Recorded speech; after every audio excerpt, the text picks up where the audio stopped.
Everything starts with Joe, a 40-year-old advertising executive, talking on the phone with his partner Jennifer, a doctor. In a good mood, he explains that an article about him has just been published, highlighting his successful professional career. During the call, Joe gets several messages from an unknown number that has added him to a group chat packed with memes and non-stop messages. Jennifer takes the opportunity to talk to him about the possibility of getting engaged, but Joe is way too focused on the chat. Noticing how distracted he is, she calls him out for not listening and finally decides to leave him alone so he can deal with his business. Later, Joe gets to work, where his co-workers warmly welcome him. Barry calls him Executive Creative Director, even though the position isn't official yet. Joe asks him not to call him that, but Barry insists that everybody knows he's the boss's pick. Then, Barry shows him his new smart glasses, which can record, but Joe's phone starts vibrating again. He tells him that he was added to a chat where they've just organized Mason's bachelor party. The guys are planning to spend a weekend in Miami,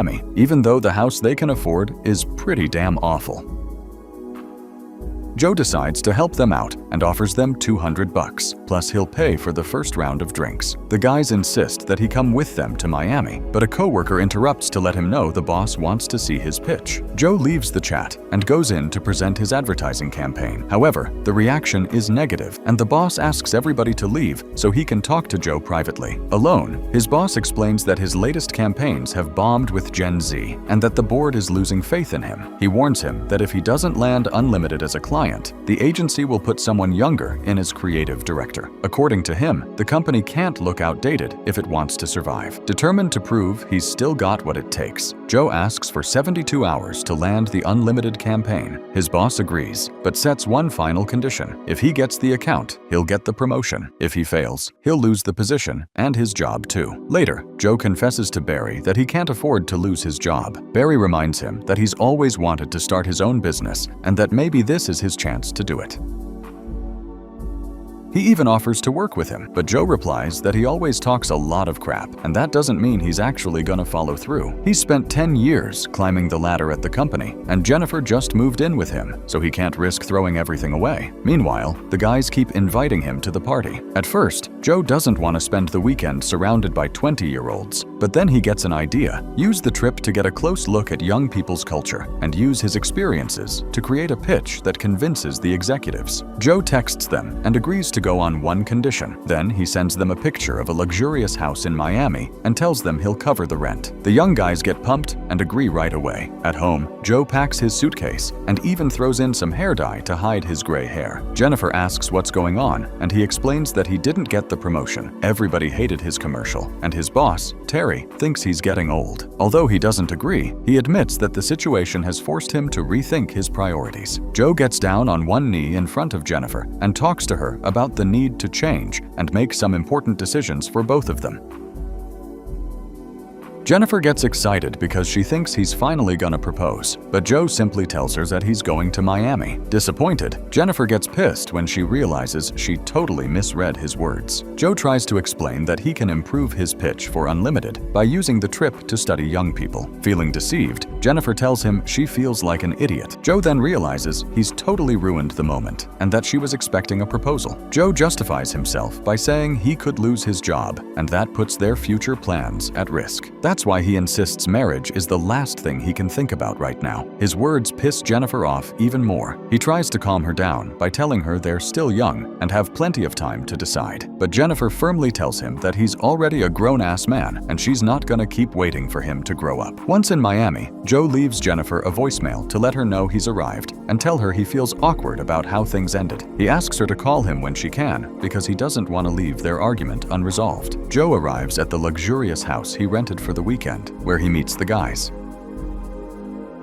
There are Nick, the best man, Mason, the groom-to-be, whose bachelor party they're all here to celebrate, and Hunter. Shortly after, Freshman shows up, running while he's escaping from a dog. When he sees Joe, he bluntly tells him he looks old, though he quickly adds that he's got a vintage look. They all go inside to check out the house, and are blown away by its size, modern design, and elegance. It's also got a huge backyard that looks like a football field. After the tour, Nick asks everyone to go over the itinerary he put together for the weekend. Joe takes the opportunity to hand them some gifts. He opens his suitcase and shows them it's packed with bottles of unlimited alcohol. However, the guys say they already brought plenty of drinks. Nick admits it's kinda weird that Joe bought them alcohol, but points out that what matters is that Joe's got money and is willing to show it off with them. Joe tells Nick he saw the video he made to invite everyone to the bachelor party and says it came out great. He even asks if he does that professionally, but the others explain that Nick is unemployed. Nick quickly corrects them and insists he's not unemployed. He's just taking some time off.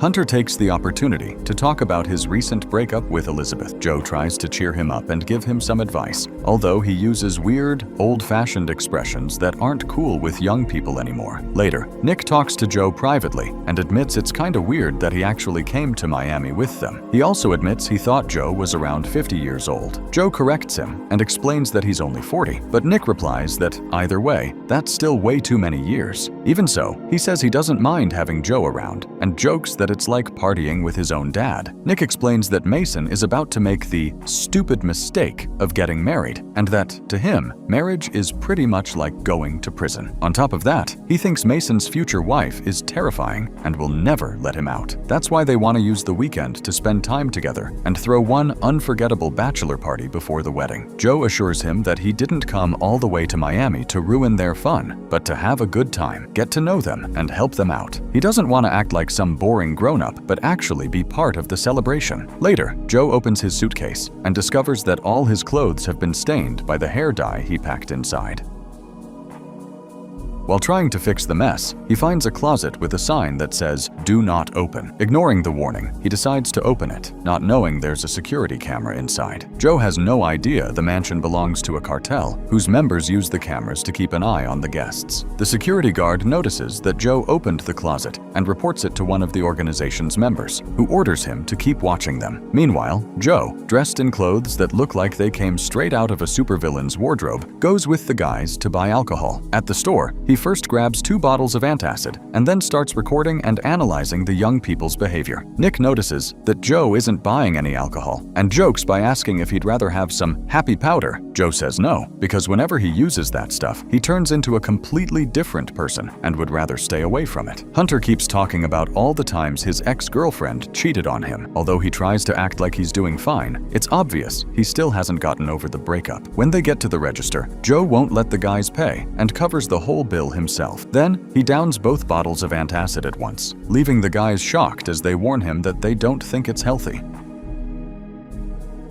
Back in the van, Joe starts recording them while they drink, but Nick asks him to stop. Mason steps in and lets him keep going. Little by little, the guys start talking about their feelings and their lives. Then they ask Joe to share something about himself, but he refuses and tells them this isn't some therapy session. Suddenly, Joe's lips start going numb. What the others don't know is that earlier, Joe had swallowed the little bags of happy powder he was carrying. Even though he starts feeling weird, Joe keeps drinking and dancing with the guys, trying to act normal.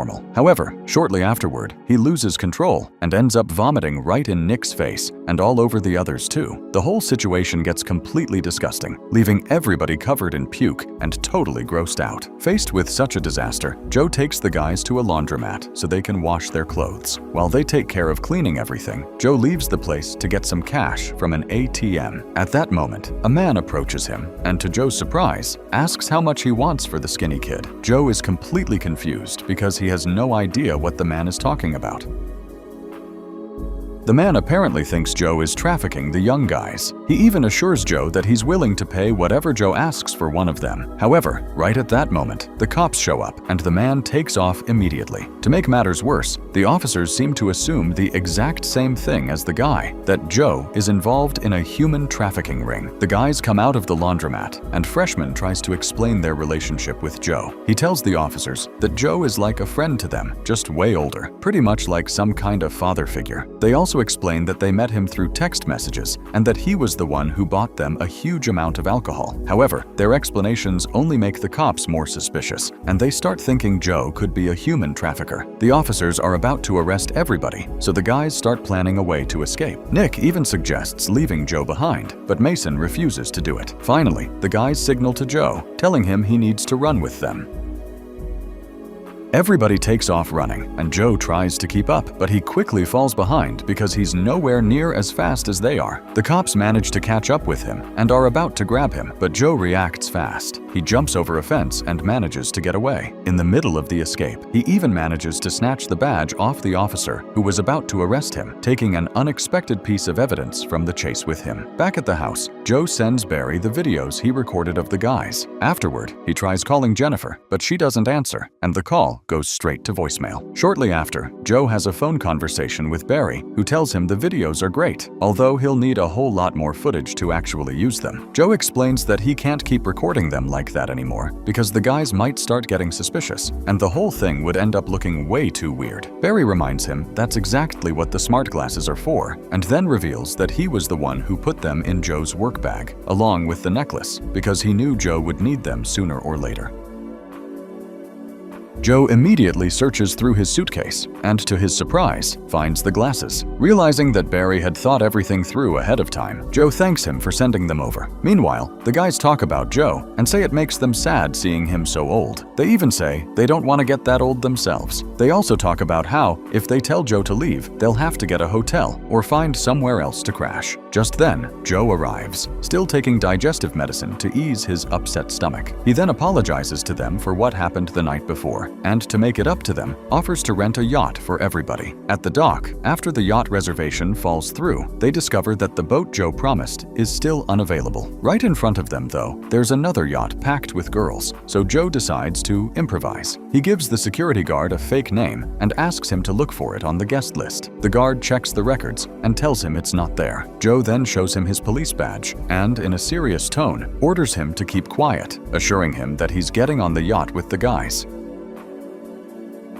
The guys are pumped because there's a huge party on the yacht, although there are also several men connected to the cartel. While Mason takes a call, Hunter keeps thinking about Elizabeth, since boats make him think of her because they're a symbol connected to water. Meanwhile, Freshman has already hooked up with a few girls, so Joe tells Hunter he should follow his example and be more like him. Joe starts recording the guys with his glasses while they drink unlimited alcohol. Shortly afterward, he finds Mason looking thoughtful and asks him what's wrong. Mason tells him he was talking on the phone with his fiancée, Emily, and that the conversation made him realize just how big the step he's about to take really is. Joe thinks maybe Mason is scared to think about everything marriage involves, but Mason clarifies that's not it. He's just feeling thoughtful because he misses his fiancée like crazy, and at the same time feels deeply excited about becoming her husband. Nick hasn't stopped making fun of Mason since he got engaged, but he can't understand how important the chance to build something new with another person really is to Mason.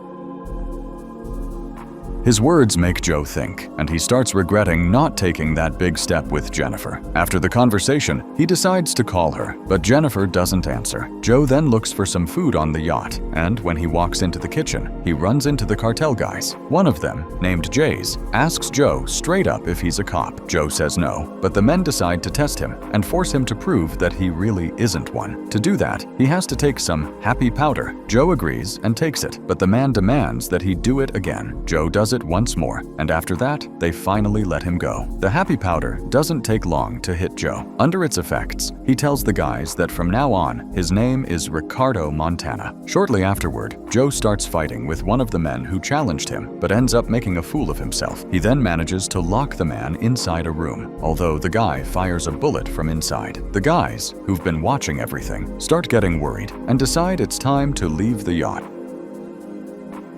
However, Joe goes up on deck and starts making an even bigger fool of himself, to the point that even Jays starts laughing at him. Finally, the guys grab Joe and escape on the cartel's jet skis. Later, Joe wakes up and finds a message from Jennifer. She asks if he took any happy powder, since Joe had sent her a completely wild video of himself making a fool of himself. Meanwhile, Jays calls his boss and tells him that somebody stole their shipment. He also reveals the culprit's name, Ricardo Montana. Nick asks Joe to stay at the house while while they go out, but Joe doesn't listen and decides to tag along. At a club, Nick pulls out a photo album containing memories of all the guys and hands it to Mason because he wants him to become the album's new keeper. Joe asks why they don't use social media to save the pictures instead of keeping a physical album. Mason explains that the book represents who they are in a tangible way. Nick started filling it when he was 12, and ever since then, everything important that happens to them ends up being recorded on its pages.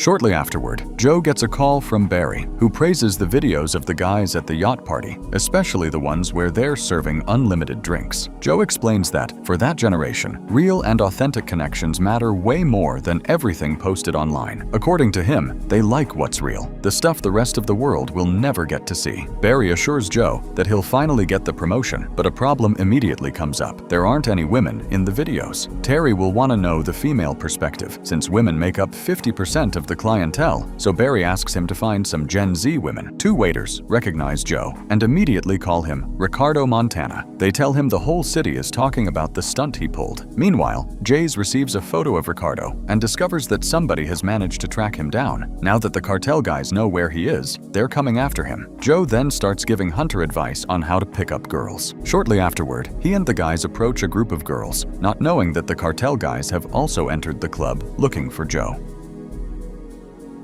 Luckily, the girls invite Joe and the guys into their limo so they can head to another club. They accept right away and manage to slip away without the cartel guys spotting them. As the guys head toward the limo, Jennifer calls Joe. However, during the conversation, Jennifer hears one of the girls calling Joe, which gets her upset. She tells him she's not willing to keep waiting to become a priority in Joe's life and assures him that moving in with him was a mistake. Finally, she tells him she's leaving. Joe tells Mason everything that happened. Then, Mason asks him two questions about his relationship with Jennifer, and Joe answers yes to both. After hearing this, Mason suggests that he go home, tell Jennifer he loves her, and tell her he wants to spend the rest of his life with her. After all, if she's really the right woman for him, she'll accept him just the way he is. Joe also notices that Nick has been pulling away from Mason because he doesn't want his friend to get married. To Nick, marriage is stupid, and he doesn't understand why Mason is willing to take that step.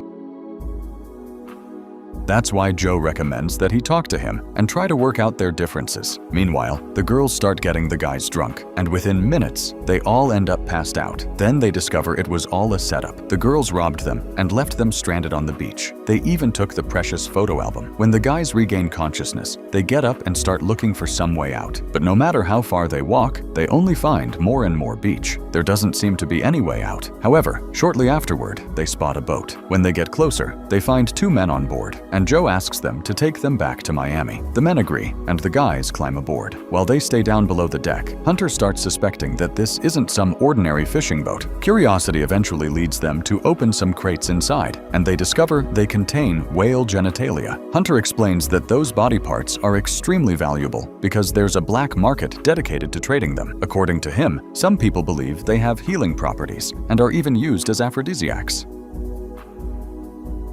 Suddenly, the guys hear the sound of a helicopter. It's the Coast Guard, ordering the boat to stop. While they stay hidden below deck, an intense shootout breaks out up top between the agents and the smugglers. Shortly afterward, the guys discover that the smugglers have abandoned the boat, and on top of that, water is quickly pouring into the vessel. With an emergency on their hands, each one grabs a piece of whale tissue to use as a flotation device. That way, they manage to abandon the boat before it sinks, and after a hell of an effort, they finally make it back to Miami. When they think all their problems are behind them, they discover that a jellyfish has stung Joe, causing part of his face to swell up badly. Hunter recommends using the piece of whale tissue they're carrying, assuring him it has healing properties. Joe decides to listen and places it over the affected area, but the result has everybody cracking up at him. Meanwhile, the cartel guys manage to identify Joe through the mansion's security cameras. That's how they discover he's the same guy who rented them the property and who was also present on the yacht during the party. Back at the mansion, Mason opens Joe's laptop and discovers that he has tons of photos and videos of all of them. Little by little, they realize that Joe had been using their images and recordings to put together an advertising campaign. Once they find out, they all get furious and confront him, accusing him of making everything that happened over the weekend a total sham. According to them, Joe only used them to benefit from their image and get what he wanted. To make things even worse, Joe accidentally reveals something Mason had confessed to him him about Nick, that he had the emotional intelligence of a child. Hearing this, Mason is forced to come clean with Nick and tells him what he really thinks about their friendship and how their relationship has fallen apart. Nick, completely pissed off, grabs Joe's laptop and throws it into the fish tank. Then, Mason tells Joe that it's probably best if he leaves. The guys kick him out of the mansion and lock the front door behind him. Finally, they toss his luggage out through one of the windows, leaving him completely alone outside. Joe is at a beach bar when he sees the girls who robbed them loading some guys into their limo. He immediately runs toward the vehicle to warn them, but the limo has already taken off, so Joe tries to chase after it. Against all odds, he manages to climb onto the roof of the vehicle and warns the guys that the women are thieves. Hearing this, the guys get out of the limo while Joe confronts the girls and demands all the belongings they stole from them. However, they start beating him up, forcing him to defend himself against all of them at once. In the middle of the fight, Joe takes advantage of an opening to recover their belongings and jumps off the vehicle before they can stop him. Joe returns to the mansion and tells the guys that he managed to get the photo album back. However, they react by attacking him because they think he isn't Joe, but the cartel guys who have returned to the mansion. They then explain that the cartel members took Mason and are now holding him hostage. The gangsters believe Joe is actually a powerful mob boss trying to move into their territory. On top of that, the cartel guys have given them until 8 at night to return their merchandise. Otherwise, they'll kill Mason. Joe has no idea what merchandise they're talking about. Nick then explains that while Joe was enjoying his own little happy moment, he accidentally stole 30 kilos of happy powder from the yacht. Hearing this, Joe immediately realizes where the shipment is. Inside the jet skis they stole during their escape. Joe uses the burner phone they gave him to contact the cartel, but the boss refuses to talk to him. He only wants to speak with Ricardo Montana. Faced with this situation, the guys need Joe to become Ricardo Montana again, so they force him to take more happy powder. Joe passes out, and just a few seconds later, wakes up transformed into Ricardo Montana. Joe then calls the cartel guys and proposes a trade. Mason in exchange for the happy powder. The men agree and tell him they'll send the location where the exchange will take place later. However, before heading there, Joe warns the guys that if they're gonna attend a party, they need to dress appropriately for the occasion.